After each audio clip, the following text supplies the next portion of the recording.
ಎಲ್ಲರಿಗೂ ನಮಸ್ಕಾರ. ಕಥಾವಾಚನಾಲಯಕ್ಕೆ ಸ್ವಾಗತ. ಅಧ್ಯಾಯ 10 ಅಯೋಧ್ಯಾಕಾಂಡ. ಶುಕ್ಲಾಂಬರಧರಂ ವಿಷ್ಣುಂ ಶಶಿವರ್ಣಂ ಚತುರ್ಭುಜಂ ಪ್ರಸನ್ನವದನಂ ಧ್ಯಾಯೇ ಸರ್ವವಿಘ್ನೋಪಶಾಂತಯೇ. ಸರಸ್ವತೀ ನಮಸ್ತುಭ್ಯಂ ವರದೆ ಕಾಮರೂಪಿಣಿ. ವಿದ್ಯಾರಂಭಂ ಕರಿಷ್ಯಾಮಿ ಸಿದ್ಧಿರ್ಭವತು ಮೇ ಸದಾ. ಗುರುಬ್ರಹ್ಮ ಗುರುರ್ವಿಷ್ಣುಃ ಗುರುರ್ದೇವೋ ಮಹೇಶ್ವರಃ. ಗುರುಃ ಸಾಕ್ಷಾತ್ ಪರಬ್ರಹ್ಮ ತಸ್ಮೈ ಶ್ರೀ ಗುರವೇ ನಮಃ. ಸರಸ್ವತೀ ನಮಸ್ತುಭ್ಯಂ ವರದೆ ಕಾಮರೂಪಿಣಿ. ವಿದ್ಯಾರಂಭಂ ಕರಿಷ್ಯಾಮಿ ಸಿದ್ಧಿರ್ಭವತು ಮೇ ಸದಾ. ಕೂಜಂತಂ ರಾಮ ರಾಮೇತಿ ಮಧುರಂ ಮಧುರಾಕ್ಷರಂ. ಆರುಹ್ಯ ಕವಿತಾ ಶಾಖಾಂ ವಂದೇ ವಾಲ್ಮೀಕಿ ಕೋಕಿಲಂ. ರಾಮಾಯ ರಾಮಭದ್ರಾಯ ರಾಮಚಂದ್ರಾಯ ವೇದಸೆ. ರಘುನಾಥಾಯ ನಾಥಾಯ ಸೀತಾಯ ಪತಯೇ ನಮಃ.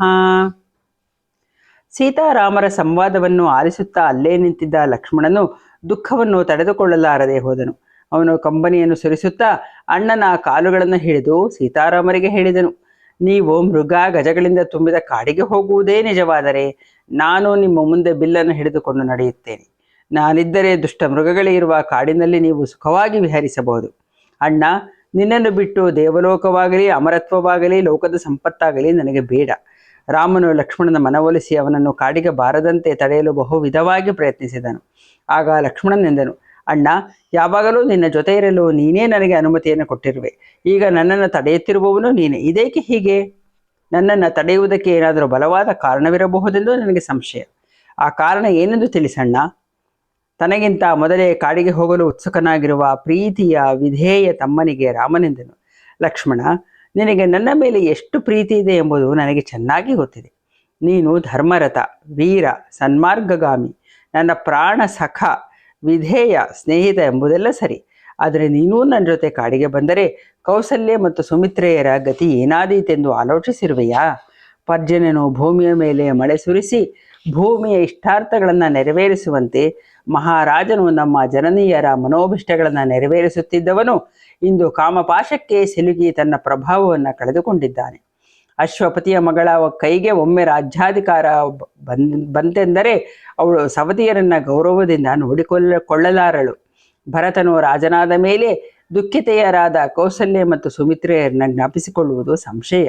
ಆದ್ದರಿಂದ ನೀನು ಇಲ್ಲೇ ಇದ್ದು ನಿನ್ನ ಸ್ವಸಾಮರ್ಥ್ಯದಿಂದಲೂ ರಾಜಾನುಗ್ರಹದಿಂದಲೂ ಅವರಿಬ್ಬರನ್ನು ಚೆನ್ನಾಗಿ ನೋಡಿಕೊಂಡಿರು. ಇದು ನೀನು ನನ್ನಲ್ಲಿಟ್ಟಿರುವ ಭಕ್ತಿಗೆ ಅನುಗುಣವಾದದ್ದು. ನೀನು ಧರ್ಮಜ್ಞ, ಗುರು ಹಿರಿಯರ ಸೇವೆಯೇ ಪರಮಧರ್ಮವೆಂದು ನಿನಗೆ ತಿಳಿದಿರುವುದು. ಕೊನೆಯ ಪಕ್ಷ ನನಗಾಗಿಯಾದರೂ ಇಷ್ಟನ್ನು ಮಾಡು. ಆಗ ಮಾತಿನಲ್ಲಿ ಜಾಣನಾದ ಲಕ್ಷ್ಮಣನೆಂದನು, ಅಣ್ಣ, ನಿನ್ನ ಪ್ರಭಾವ ಮಾತ್ರದಿಂದ ಭರತನು ನಮ್ಮ ಅಮ್ಮಂದಿರನ್ನು ಚೆನ್ನಾಗಿಯೇ ನೋಡಿಕೊಳ್ಳುತ್ತಾನೆ. ಇದರಲ್ಲಿ ಸಂಶಯ ಬೇಡ. ಒಂದು ವೇಳೆ ರಾಜ್ಯ ಮದದಿಂದ ಬುದ್ಧಿಗೆಟ್ಟು ನಮ್ಮ ಅಮ್ಮಂದಿರನ್ನು ಕೆಟ್ಟದಾಗಿ ನಡೆಸಿಕೊಂಡರೆ ಅವನ ಕಥೆಯನ್ನು ನಾನು ಮುಗಿಸಿಯೇ ಬಿಟ್ಟೇನು. ಅಷ್ಟೇ ಅಲ್ಲ, ಅವನ ಕಡೆಯವರೆಗೂ ಒಂದು ಗತಿ ಕಾಣಿಸುತ್ತೇನೆ. ಅವರ ಪರವಾಗಿ 3 ಲೋಕಗಳ ಎದುರು ನಿಂತರೂ ಅವುಗಳನ್ನು ಹೊಸಕ್ಕೆ ಹಾಕಿಯೇನು. ಪೂಜ್ಯಳಾದ ಕೌಸಲ್ಯು ನನ್ನಂತಹ 1000 ಜನರನ್ನು ಕಾಪಾಡಬಲ್ಲಳು. ಅವಳ ಜೀವನಾರ್ಥವಾಗಿ ಸಿಕ್ಕಿದ 1000 ಗ್ರಾಮಗಳಿವೆ. ಅದು ಅವಳಿಗೂ ನನ್ನ ತಾಯಿಗೂ ನನ್ನಂಥವರಿಗೆ ಬದುಕಲು ಸಾಕೇ ಸಾಕು. ಆದುದರಿಂದ ನಾನಿಲ್ಲಿರುವ ಅವಶ್ಯಕತೆ ಏನೂ ಇಲ್ಲ. ಅದಕ್ಕೆ ನಾನು ಹೇಳುತ್ತಿರುವುದು, ನಾನು ನಿನ್ನ ಜೊತೆ ಬಂದರೆ ಅಲ್ಲಿ ನಿನಗೆ ಏನೂ ಆಗುವುದಿಲ್ಲ. ಅಣ್ಣ, ನಿನ್ನ ಹಿಂದೆ ನಾನು ಬಂದೇ ಬರುತ್ತೇನೆ. ಇದರಿಂದ ನಾನೂ ಧನ್ಯನಾಗುತ್ತೇನೆ, ನಿನಗೂ ಸಹಾಯಕವಾಗುತ್ತದೆ. ಬಿಲ್ಲು, ಬಾಣ, ಹಾರೆ, ಬುಟ್ಟಿಗಳನ್ನು ಹಿಡಿದುಕೊಂಡು ನಿನಗೆ ದಾರಿ ಮಾಡಿಕೊಡುತ್ತಾ ನಾನು ಮುಂದಿನಿಂದ ಸಾಗುತ್ತೇನೆ. ಪ್ರತಿದಿನ ಗೆಡ್ಡೆ, ಗೆಣಸು, ಹಣ್ಣು, ಕಾಡಿನಲ್ಲಿ ಸಿಗುವ ಇತರ ಆಹಾರಗಳನ್ನು ತಂದು ನಿನಗೆ ಕೊಡುತ್ತೇನೆ. ನೀನು ಅತ್ತಿಗೆಯೊಂದಿಗೆ ಬೆಟ್ಟದ ತಪ್ಪಲುಗಳಲ್ಲಿ ವಿಹರಿಸಬಹುದು.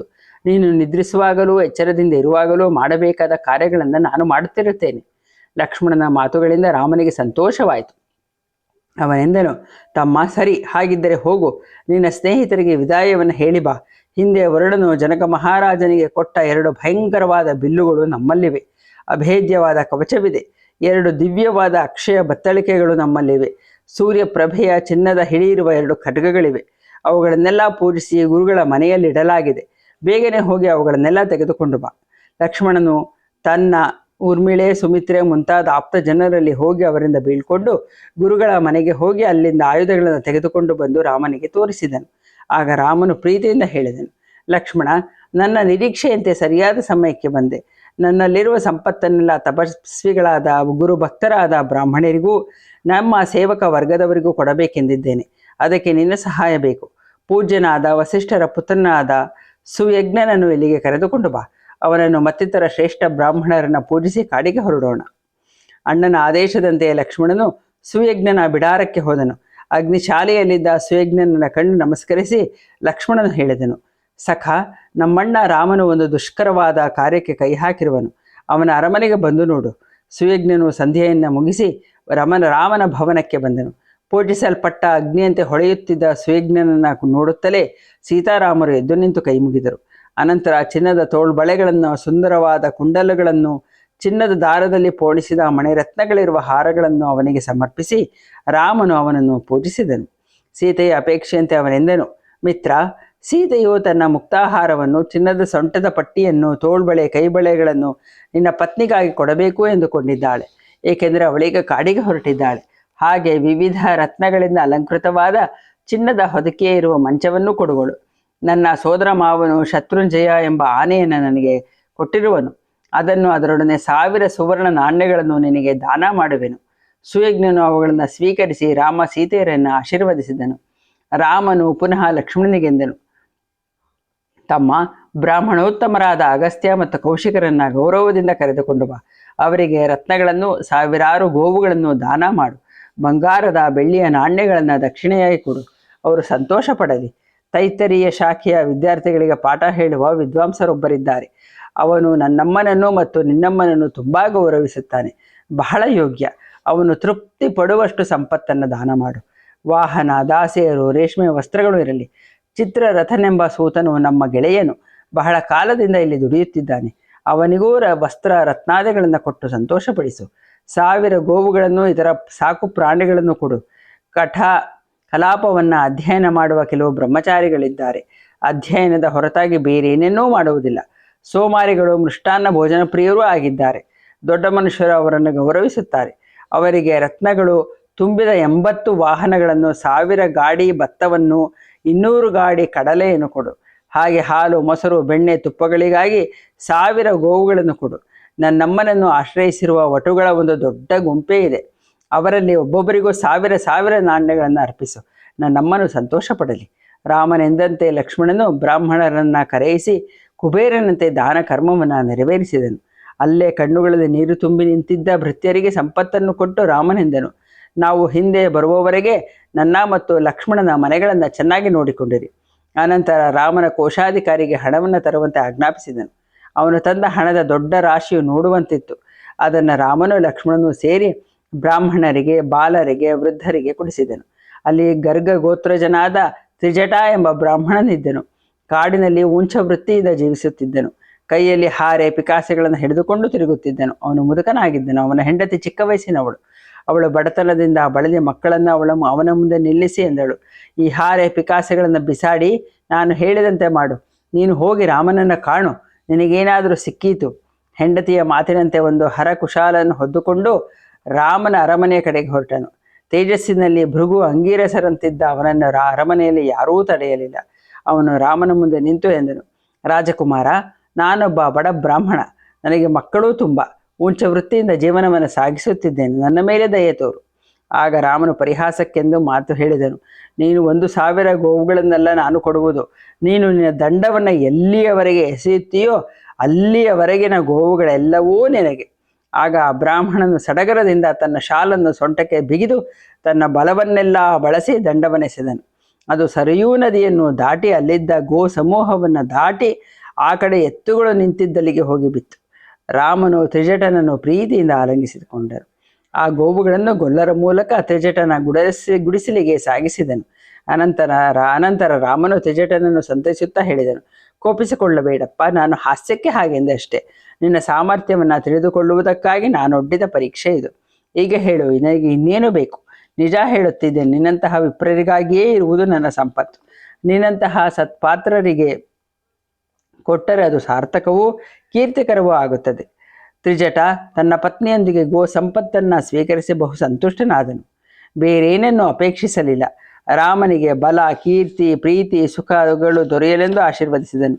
ರಾಮನು ಸ್ವಯಾರ್ಜಿತ ಸಂಪತ್ತನ್ನು ಎಲ್ಲರಿಗೂ ದಾನ ಮಾಡಿ ಧನ್ಯನಾದನು.